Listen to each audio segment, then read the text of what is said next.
And we're live.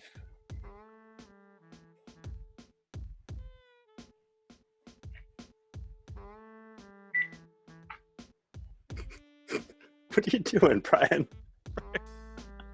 I got a weird call from someone named Champagne Poppy. Oh. I don't know about that. Right. I don't know about that. Okay. All right, Kyle. Good afternoon, good morning, good evening, ladies and gentlemen, wherever you are, whatever time it is for you right now. Just know that you are locked in on To The Point with Skip and the King. You guys know where to find us by now on Facebook. Well, you guys know where to find Skip right there. SimonBroder.com, Amazon.ca. Go buy that damn book. I'm telling you, it's a great read. Dougie J's on Twitter, Instagram, To The Point, Facebook, To The Point, which is where you guys have been watching us, YouTube, To The Point, where you better be watching us right now, because if you're not, you're bootlegging it and you owe us some money. And right there, my man, my dude right there, Andrew Reece. You guys go find him on Facebook at the Reece Report. Reece, where else can they find you? Is it only there? You can find me on Instagram and Twitter. But if you want all my hot takes, go to the Reece Report. All right. Okay. Guys, Skip, I actually got to ask you, man. Over the last little while with the Raptors on how they've been doing, by the way, I did call out the first 10 games, and you can credit me to that I have been correct. But they've been on a slide. What do you think has been going on over the last 9 out of the 10 games? Well, a slide is putting it lightly. They've been flat out terrible for like 10 days now, or 10 games now. And it's been, with the exception of that game against Denver the other night, they've just been falling. And honestly, I think to some extent they've lost confidence in themselves. There's been just this whole kind of like saggy energy around the team. There's been tension. There's been negativity. There's been a lot of just like against the Rockets, that game, they just didn't show up against the worst team in the league. But really, I think what it comes down to is a lack of depth, a lack of size, and just a lot of bad luck. Like, a lot of bad luck. Because, let's face it, like, the Raptors still have a really good core. They still have 3 really good players. 4 now that they're keeping Lowry. They have 4 really good players. They have a solid guy off the bench in Boucher. Obviously, without Norm, we're going to see how Gary Trent Jr. fits into the new Raptors ecosystem. But assuming he gets large minutes, they still have 6 really good players. And I'm kind of just sitting there and I'm looking at it, and they still have a positive point differential. That's the craziest thing in all this. So you saw the Raptors made a trade with the Trailblazers because the Trailblazers are in the race and the Raptors aren't. But if you look at the numbers, the Raptors actually have a better point differential than the Blazers this season. They're like 10 games behind them in the standings, but they have a better point differential because the Blazers have a great stats in the clutch, and the Raptors have terrible stats in the clutch, which a lot of that is luck. To my knowledge, a lot of that's luck. Well, they have Dame time and we don't. Yeah, that's part of it. The Raptors are actually 5 points overall versus their opponents. Yeah, over the whole course of the season. They're plus. I haven't checked up the latest net rating, but I don't think even in the worst of that slide, they never dipped into a negative net rating, which is really exactly impressive. And I think honestly, you look at this team and you say you get healthy, you get over COVID, you get guys like Siakam and Van Vliet back in their rhythms, and maybe if they could just find a big somewhere, like I don't care who it is, I don't care if it's Henry Ellenson or. I'm back on the DeMarcus Cousins train at this point because he's not playing and he can't be any worse than Baines. I think they got to go out and just get somebody, and it's not going to be a big name. It's not going to be anyone. It's not going to be anyone really great, but I think if they could just get someone who gives them a little more than what Baines has been giving them, and they build around their defense, they fix their defensive issues, they get back, they get all the trade deadline stuff out of their head. I think this team can really be competitive, and I think that they're still, I would say, even a favorite. Yeah.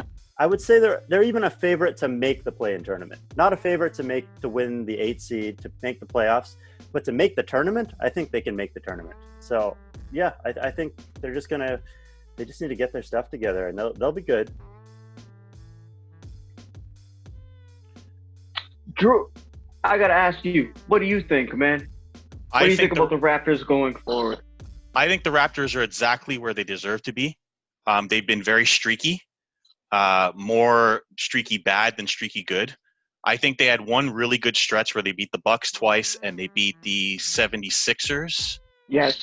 But outside of that stretch, this team has struggled mightily on the defensive end. They are dead last in the NBA in rebounding. They're not going to make the playoffs if they can't rebound.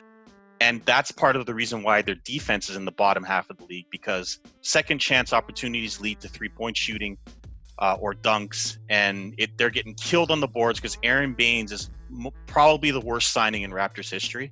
Do you think that's horrible to have Aaron Baines on? I'm going to say this right now. Masai Ujiri's best move as a Raptor was trading for Kawhi Leonard. His worst move was letting Ibaka go for Len and Baines. I gotta throw one name out there though. Remember Jared Sullinger? Was that a Masai signing? Okay. No, that was a bad clock. I should have said in the Masai era. I think that was the Masai era. That was like 2016. Did he sign Sullinger? Okay, I'm not sure on that, but yeah. I think that was Sullinger was bad. No, that was like 2016 or something. So Baines Drew, keep going. So Baines is a minus 2.5 average on the year, while Ibaka's plus 4.2.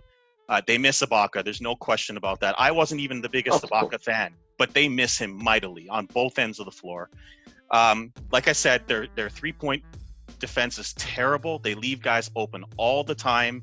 No name or good players. It's just that Nurse plays this gambling defense, and it leads to open shots. Hold on. I like the 3-point defense because Boucher is number one. Yes, he's but on guarding that. Don't confuse a long defender who can block shots on the outside with a good defender in the lane. He's not a good defender inside. Yeah, that's the problem. Is that they used to have that scrambling defense, and they used to have an anchor in the key, and they don't have that anchor in the key anymore. Boucher's not that. Boucher's a jumper. He does lots of highlights, but he's not. But he does defend the 3-point line well. Well, you got to give him that. So he struggles against big men that can overpower him. Okay. So I'm gonna give you 4 names here quickly of players that you probably have never heard of in your life that have had their career best against the Raptors this year. Okay. Here we go, ladies and gentlemen. Are you ready? Let's go, Andrew. Let's bring it on, brother. Sadiq Bey, career high 28. Patrick Williams, career high 20. Sabin Lee, career high 20.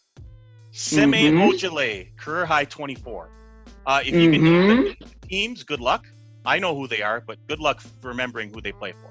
Wow, I there was even one name on that list that I didn't recognize. Right. I remember Ojale and Sadiq Bey going off. Yeah. But now, just to end off, there's an excuse for not having players, but there's not an excuse for not giving enough effort and playing horrible defense. Now, I agree, the Raptors got rid of a lot of that in the trade deadline, which was good, but they were so bad defensively during this streak, and even when they were winning, they were trying to outscore teams, and I don't think the Raptors are a team that can outscore teams very often.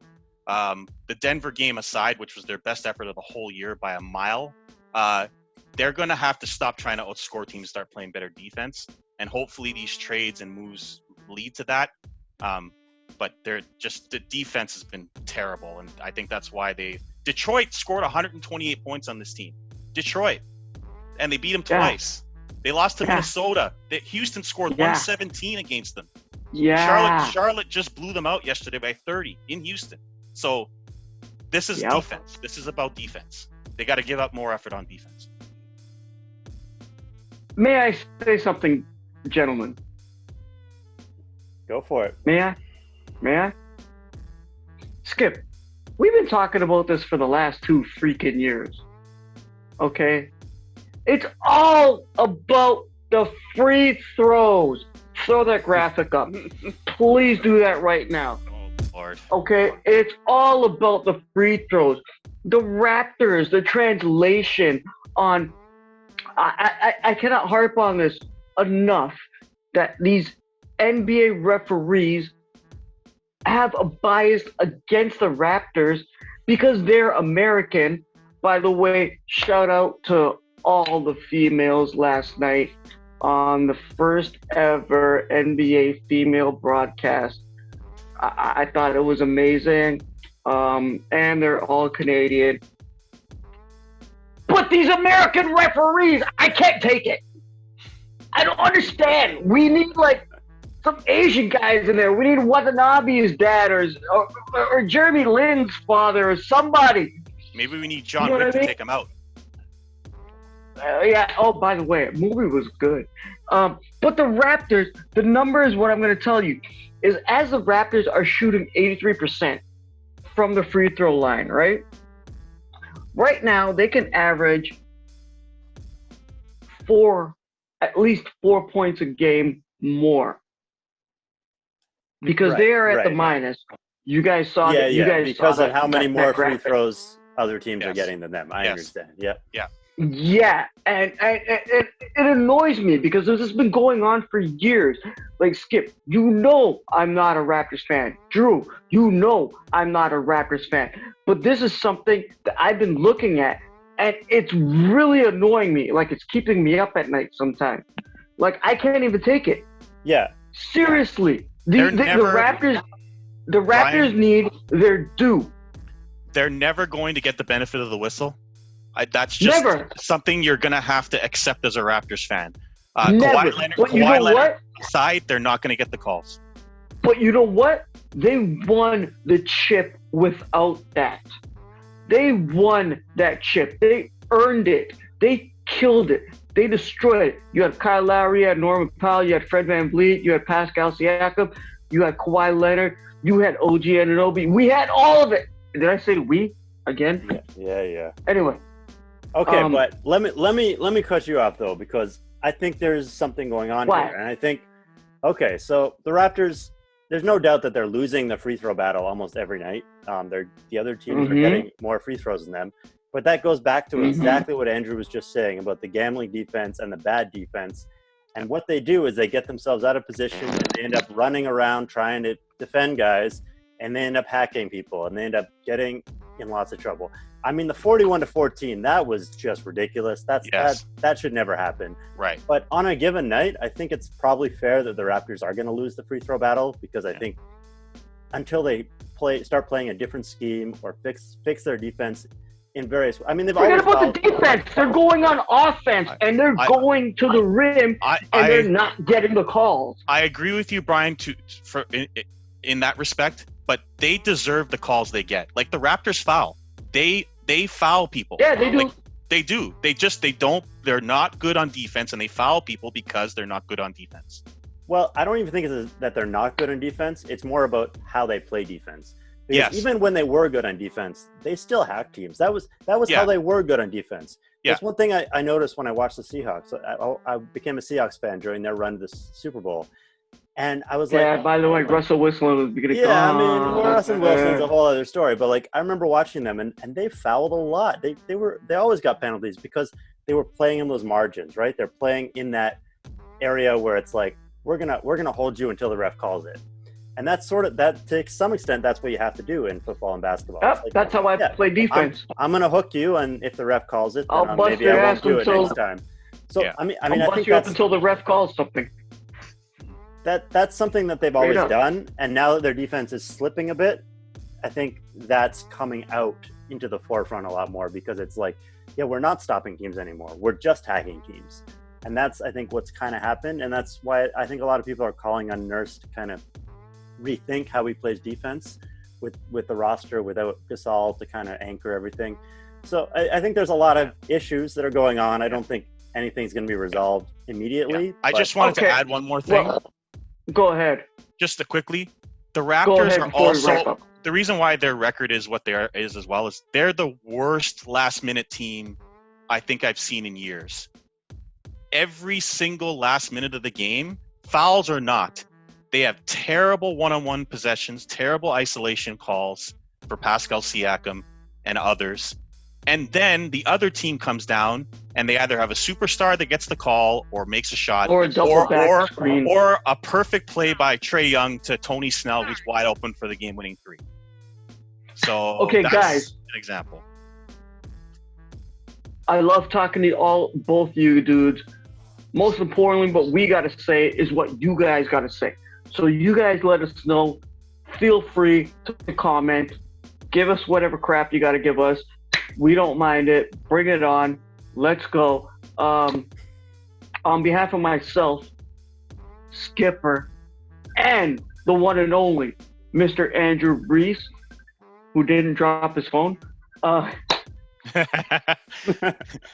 Had Skip's phone ringing and your phone falling. Yep. Good afternoon, good morning, good evening, good night, and Peace.